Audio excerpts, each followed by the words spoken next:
Hello, good morning sa lahat ng mga patuloy nagsusubaybay sa Filipino Guerrilla Forces at sa aking YouTube Makabayan and Informative Channel. Laging mag-monitor, laging mag-subscribe. Ay, hindi pala, isa lang pala mag-subscribe. Laging mag-like and share and comment para makita ko ang mga opinion ninyo. So, ito magandang pag-uusapan ito tungkol sa bigas. Sa bigas pa lang pala ay yung production ng Pilipino ay sobra-sobra pa. Bakit nag-import pa tayo? So, medyo masama pakiramdam ni Commander Bukay. Okay? Patuloy natin. Pakinggan natin yung kanilang mga pag-uusap para magkaroon tayo ng idea. Pero ang end nito ay corruption. Matindi talaga ang corruption, no?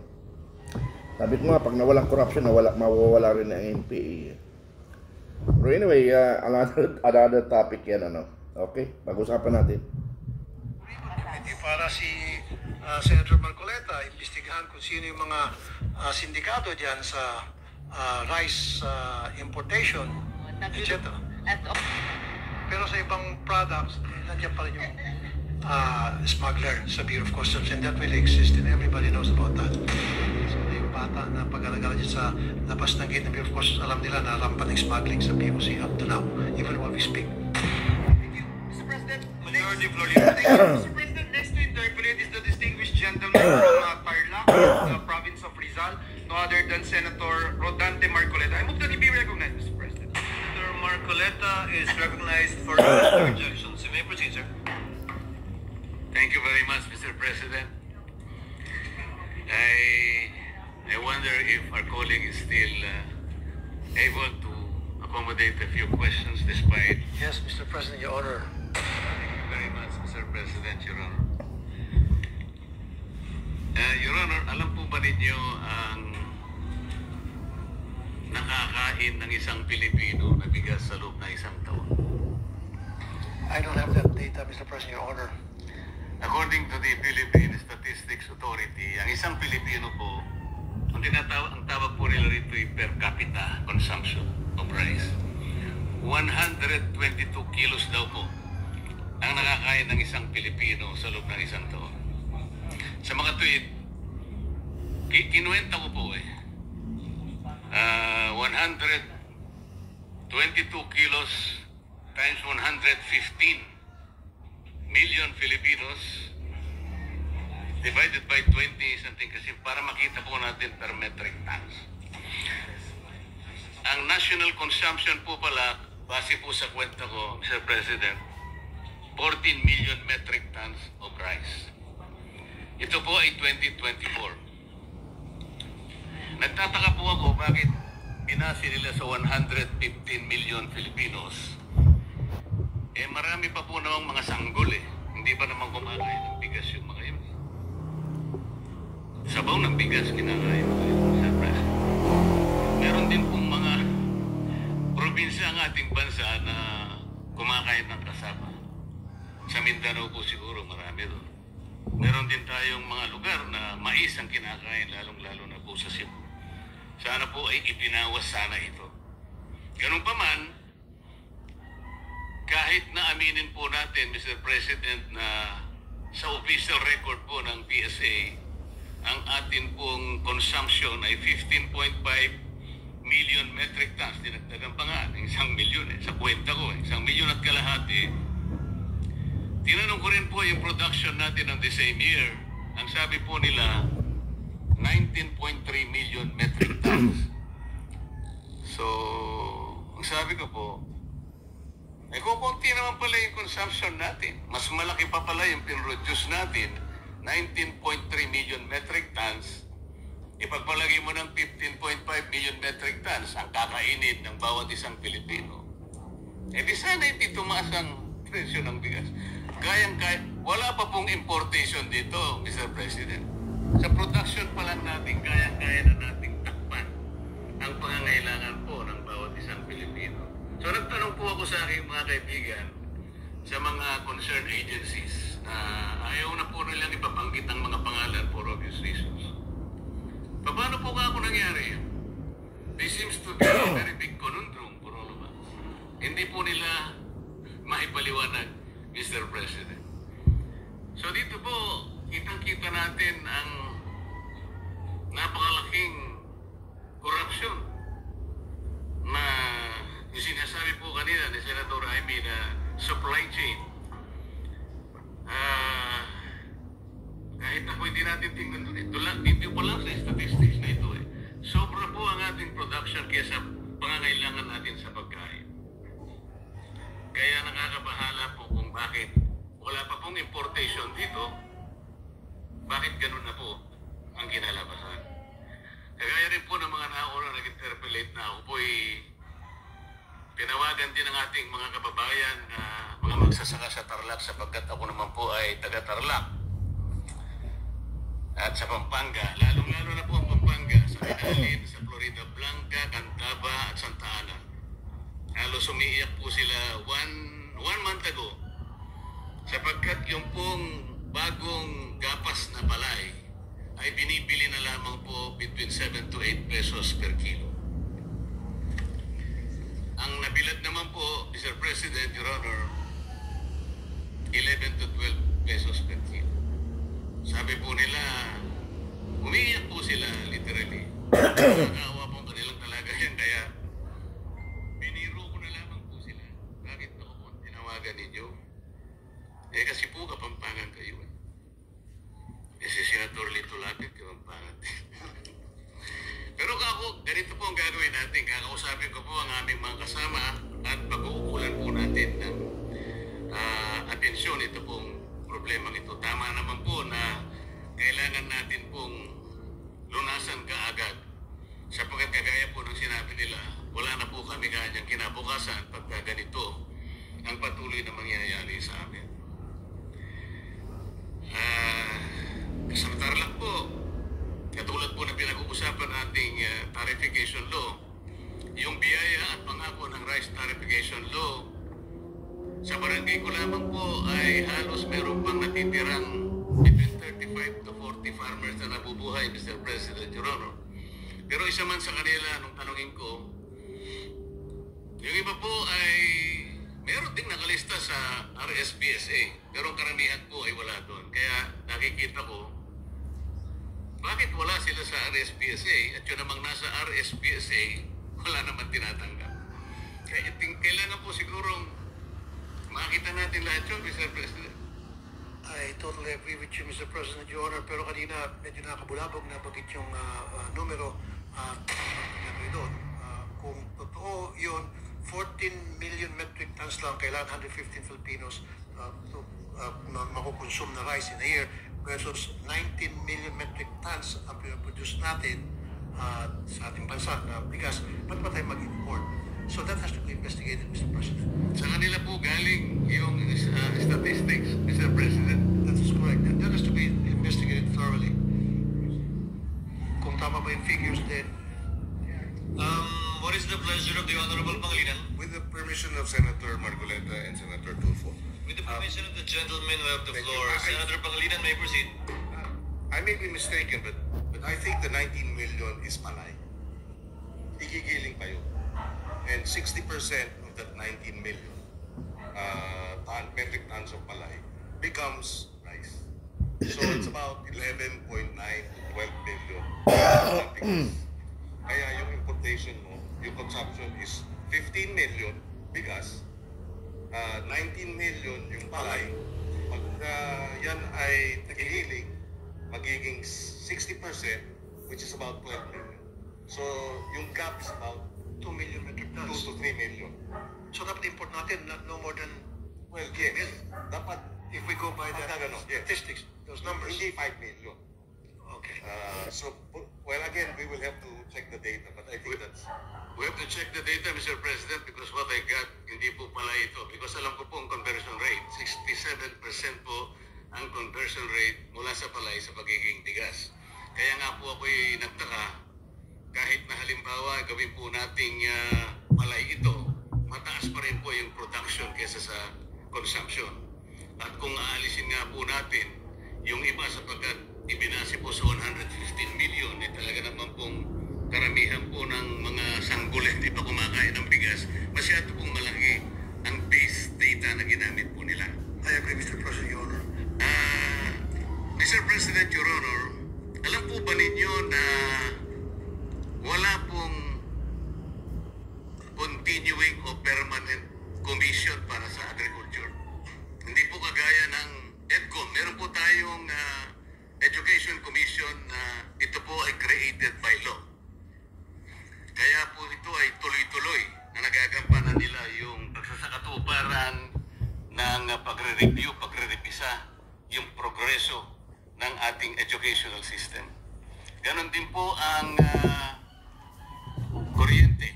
Ang energy sector po natin, merong itinalagang JCEC kung tawagin. Ito po yung Joint Congressional Energy Commission na ito po ginawa rin ng batas. Pero ito po ang question, Mr. President, Your Honor, baka magtaka kayo, yung kauna-unahan po na Joint Commission o Joint Resolution ay nangyari lamang po sa pamagitan ng isang ang Congressional Commission ay ang ginamit lamang po ay Joint Resolution number 1. Hindi po batas. At ito po ay nangyari during the 10th Congress. Ibig sabihin po, Mr. President, Your Honor, 1995 o 30 taon nang nakararaan. 95. Baka sakali pong i-consider ninyo, Mr. President, Your Honor, isa batas po natin ang pagsasagawa ng isang komisyon na magmo-monitor. Kasama po ninyo ako doon sapagkat ako po ay isa ring magsasaka. Okay. Ako naman. Po tuloy-tuloy ang Ako naman ang magbibigay opinion, ano? May tuturing nating At itutuloy natin to, mga kaibigan.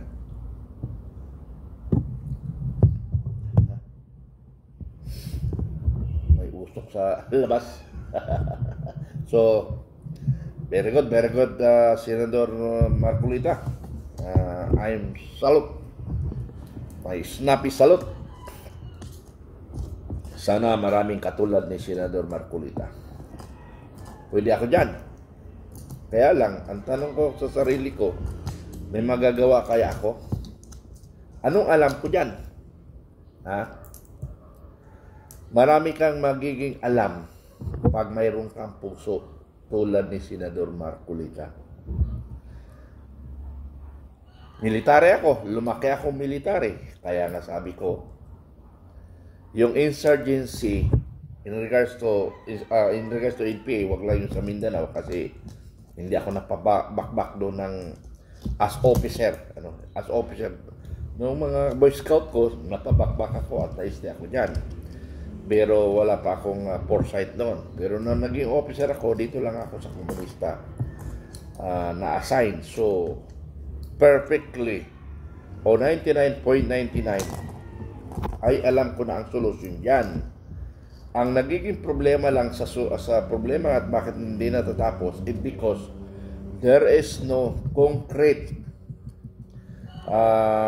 to end communism sa panahon lang ni Duterte sa aking palagay. Simple lang naman simple lang ang issue, but anyway, another topic. Okay, dito sa bigas, sapat na pala bakit tayo nag-i-import? So, wala pang conclusion, analysis si Marcolita. So, normally, kaya nag-i-import sila ng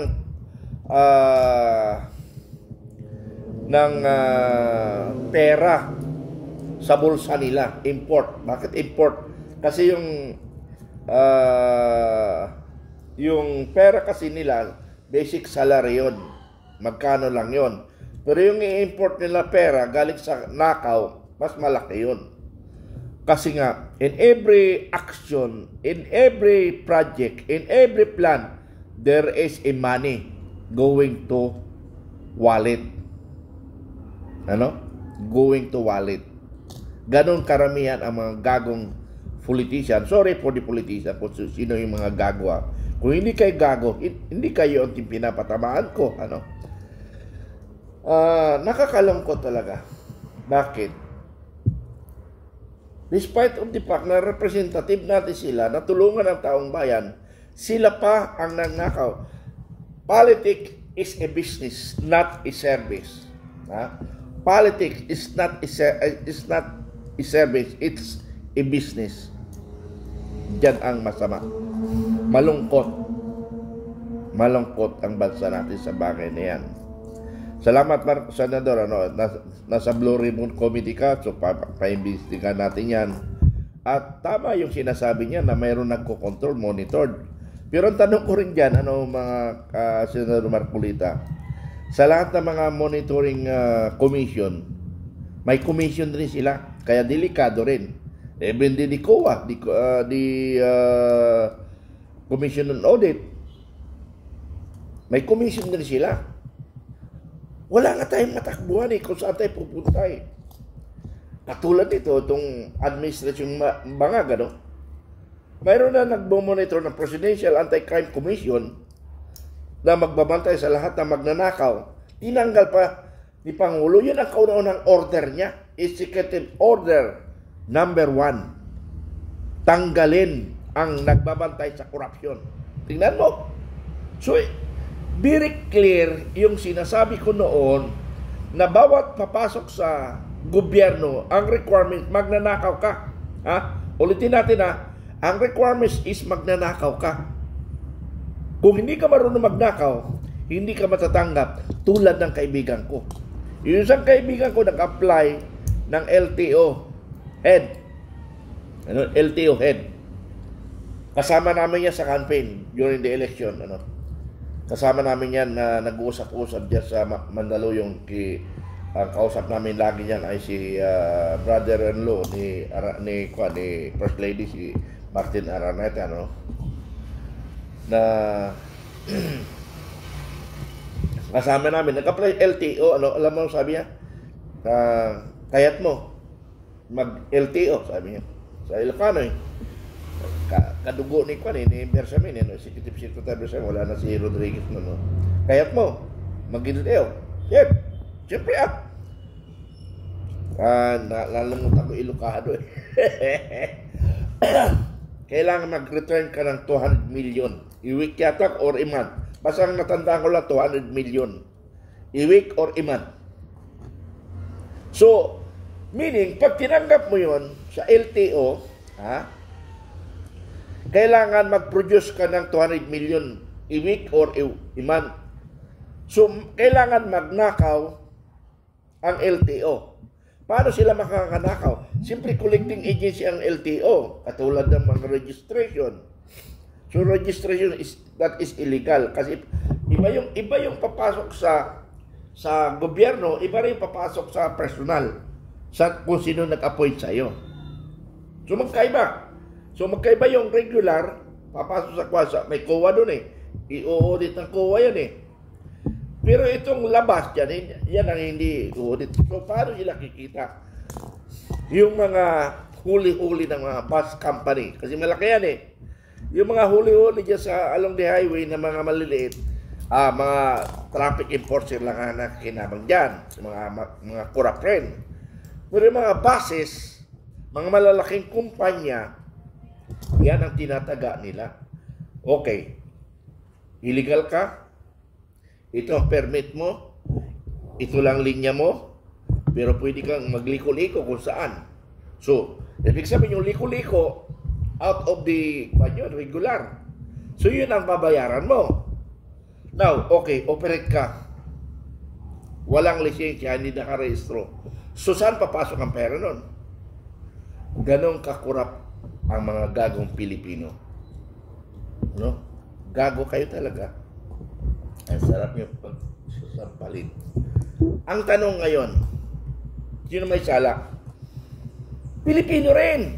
Pilipino may sala. Kasi nga, hindi tayo kumikibo tulad namin ang mga anti-corruption. Kumikilos nagsasalita para lahat, malaman lahat ng Pilipino na ganito. Kasi alam ng mga Pilipino, maraming magnanakaw, di ba? Alam ng Pilipino na maraming magnanakaw. Pero hindi alam na paano magnakaw. So ito sinasabi ko. Yan yung magnanakaw na in-appoint ka, kailangan may ibalik mo 200 million a week or a month. Hindi ko natandaan eh. 200 million. Biruin mo. So gagawa ka ng paraan. And to prove that LTO, mayroon ako isang province director LTO na kaibigan ko. Confirm. Wala akong magagawa, sabi niya.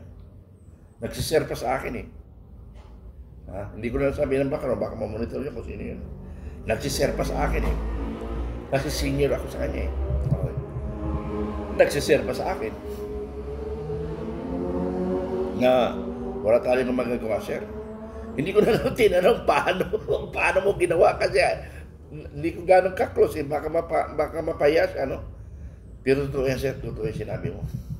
Kami nga dito may regular na requirements. Yung sinasabi ko nga nung 2004, nagpahingi. 2004 lang ako humingi ng license, driver's license, 2004. Kami dalawa anak ko. So yung isa nilagyan ko. So, kaya ko pinapala out of the bigas to out of the LTO. Ang pinag-usapan kasi natin, corruption, paano magnakaw. Paano magnakaw? Sila. So, nag-apply kami. Ngayon, para makatipid, isa lang yung nilagyan ko, PAX. Yung anak ko, hindi ko alam kung ang anak ko nilagyan ko o sarili ko. It's either to. So, ngayon, nilagyan ko sa Pasay LTO yun eh. So, alas 9 ako dumating. Alas 3 na, wala ka. Alas 9 wala ka. Pero pasok-pasok na ako sa loob. Tanong ng tanong. Ngayon malapit na ako magwala. Sabi ko sa security guard, yung bus station ngayon, yung bus station ng Pasay, yung Pasay ba yun? Paranaque. Yung bus station ngayon, mall yun dati, mall. Sabi ko sa guard, guard, saan ka ba guardia? Sa LTO o sa building? Sa building, sir, ako. So, ganito, guard, kung mayroong nagwala dyan, ako na yun. Sabi ko, ako na yun nagwala.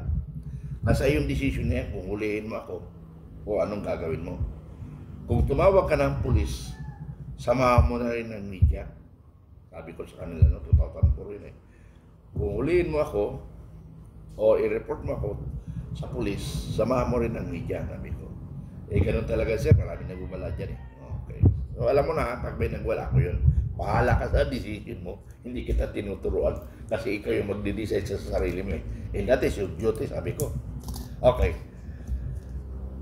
Mga alas 4, alauna pala, alauna ng hapon. Sabi ko, ma'am, kamusta po yung aking lisensya, ganyan. Ay, wala pa. Ito nga, pulis, oh. Hanggang ngayon po, pila pa. Hindi naman naka-uniforme yung pulis, eh. Ano kaya kung ako rin magpakilala sa'yo? Matahimik ka? Nagulat yung kausap ko, hindi na ako nagsalita. Okay. Labas ulit. Tinitingnan ko kung paano ko tirahin sila. Dumating yata ng may passport PM. Passport PM. Nagwala na ako. Kinuha ko yung nakalagay doon, notice of babala sa lahat ng mga ano tawag nun? Picture. Kinuha ko.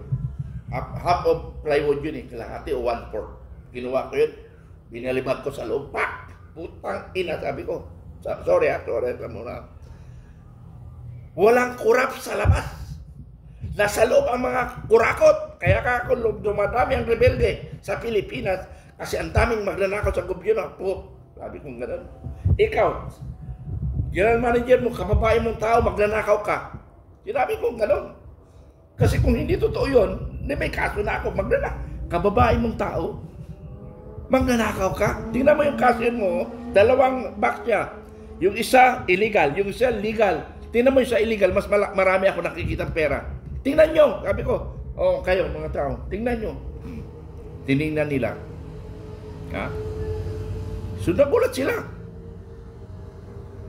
Ngayon, Kaya pala matagal rin. Kasi lahat kami naglagay. So, yun na yung pinanggalingan ng pera. Lahat pala kami naglagay. So ganun pa rin talaga. Ang hindi lang naglalagay, yung talaga very close na bubulong sa. Yun nauna, sikreto. Sabi ng kaibigan, hindi ako, natuloy ako. Lahat yan. Pero hindi ka matatanggap kung hindi ka talaga sumunod. Hindi rin siya matanggap kasi ayaw niya magnakaw. So ano, ibibigay niya pera. So hindi rin siya makoy. So ganun ang laro sa gobyerno. Kaya tarantaduhan talaga. Pero may kasalanan, sino? Tayo. Hindi tayo maalma eh.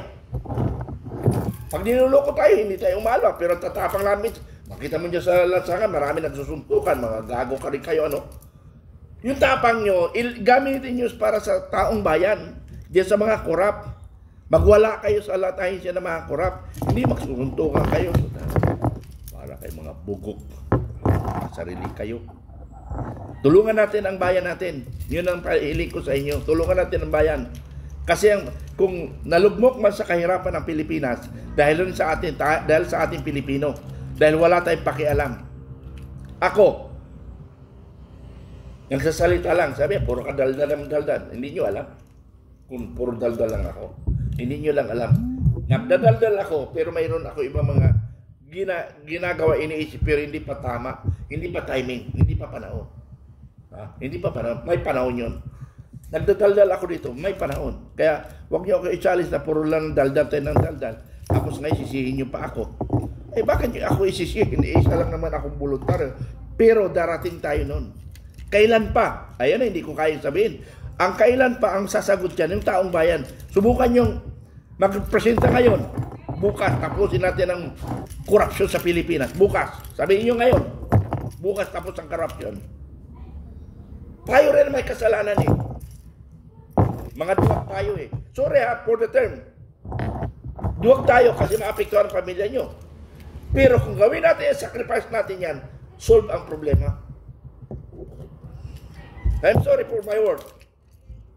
Kasi totoo naman eh. Kasi kung hindi totoo, talaga may tapang tayo, labanan natin ang korupsyon. And we are covered of the law. Republic Act 6735. May batas na hinihintulutan tayo magkaroon ng inisyatibo na sitahin ng gobyerno.